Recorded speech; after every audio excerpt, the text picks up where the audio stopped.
लेकिन आप लोग सोचिए, उनका मोदी जी का प्रधानमंत्री बनने में इतराज नहीं है। कहां में उनका इतराज है कि मोदी को 400 की सीट क्यों चाहिए। मतलब उनको भी मालूम है कि 400 सीट आने में मोदी कुछ बड़ा करने वाला है। वो बड़ा क्या है?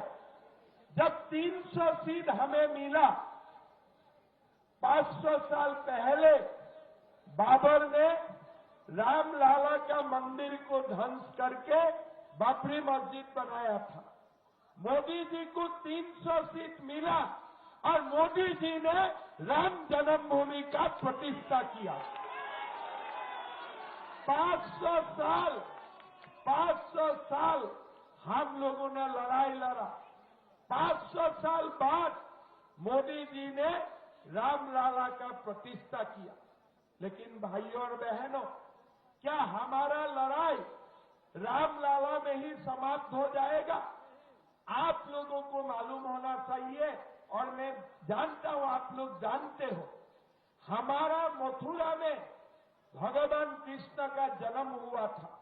लेकिन मथुरा का जो कृष्ण जन्मभूमि है, वो कृष्ण जन्मभूमि में औरंगजेब ने शाही ईदगाह बनाया। हमारे बाबा विश्वनाथ का मंदिर का सामने ज्ञानवापी मंदिर होते थे, और ज्ञानवापी मंदिर को तोड़ के औरंगजेब ने ज्ञानवापी मस्जिद बनाया था।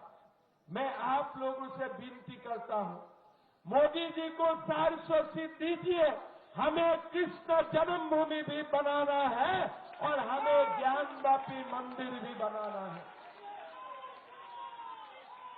भाइयों और बहनों,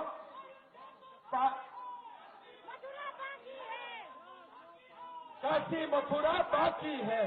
भाइयों और बहनों, 500 साल पहले जब हिंदू का ऊपर अत्याचार हुआ था, वो समय भी और आज भी हम लोगों का 3 ही मांग है।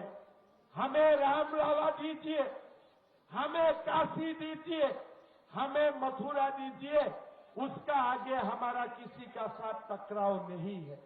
भाइयों और बहनों, हमें मोदी जी को 400 सीट देना है और काशी मथुरा में भी भव्य मंदिर हमें बनाना है। भाइयों और बहनों, आप लोगों को मालूम है, हमारे जो कश्मीर, वो कश्मीर में 370 धारा थे।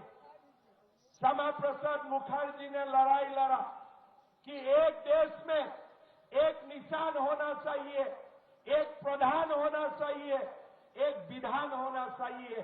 2-2 निशान, 2-2 प्रधान नहीं हो सकता है।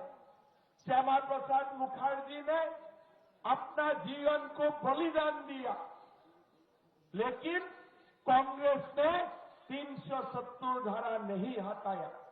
आपने मोदी जी को 300 सीटें दिए और मोदी जी ने श्यामा प्रसाद मुखर्जी का सपना को साकार किया, 370 धारा हटाया।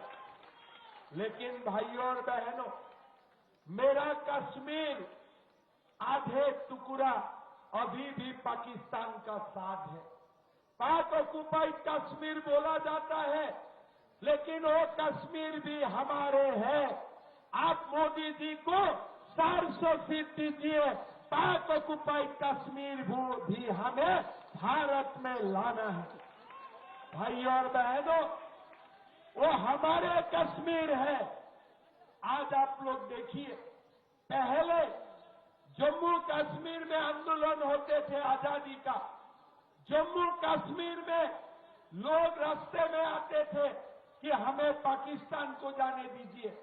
अभी मोदी जी का करिश्मा देखिए, 10-15 डेज से 10-15 दिन से पाक ऑक्युपाइड कश्मीर में हंगामा हो रहा है कि हमें भारत जाने दीजिए, हमें भारत जाना है।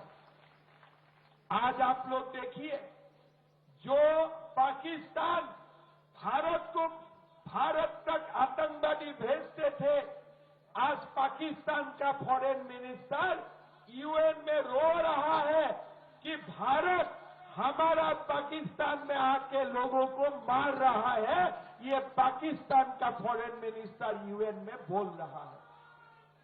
पहले क्या था? काश्यप भारत आते थे, अभी काश्यप भारत नहीं आते थे।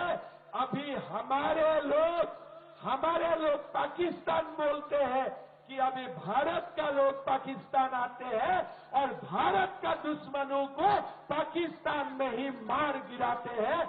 ये पाकिस्तान में बोल रहा है। ये नया भारत है, ये नया भारत को 400 सीट दीजिए, हमें आपको यकीन दिलाता हो, हम पाक ऑक्युपाइड कश्मीर को भारत ला के ही रहेगा, ये हमारा वादा है। भाइयों और बहनों, आज आप देखिए, कल सुबह मैं संदेश खाली गया था। क्या परिवेश है, माता डरते हैं, बहन डरते हैं। संदेश खाली में एक त्रास और संत्रास का वातावरण है। जब मैं संदेश खाली से लौटा तो मैं सोच रहा था कि ये जो बंगाल का भूमि है, बांग्ला का भूमि है, ये गुरुदेव का भूमि था। ये भूमि नेताजी सुभाष चंद्र बोस का था। ये भूमि रासबिहारी बसु की थे। ये भूमि श्री अरविंद चित्तरंजन दास सुभाष चंद्र बोसु का भूमि थे। ये भूमि खुदीराम बोसु के भूमि थे। आज ये भूमि किसका बन गया है? शेख शाहजहां का भूमि बन चुका है। इससे हमारे लिए दुख का बात क्या हो सकता है?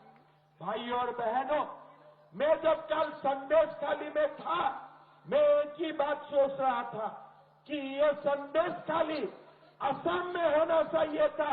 मैं शेख शाहजहां का हिसाब 10 मिनट में बराबर कर देते थे। मुझे 10 मिनट चाहिए था। आज आप ये संदेश खाली अगर उत्तर प्रदेश में होते थे, ये संदेश खाली अगर मध्य प्रदेश में होते थे, छत्तीसगढ़ में होते थे, ये असम में होते थे, मैं 10 मिनट में ये शेख शाहजहां का हिसाब बराबर कर देते थे। लेकिन ममता दी कुछ नहीं बोलते हैं। शेख शाहजहां को धमकियां नहीं देते हैं। किसको धमकाता है?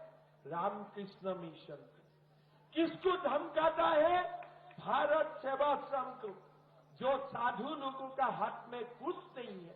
अपना पिता माता को भी छोड़ के सनातन का सेवा करने के लिए जो लोग आते हैं, आज ममता दी उनको धमकाता है। ममता दी, क्या आप कोई मुल्ला को धमका सकते हो?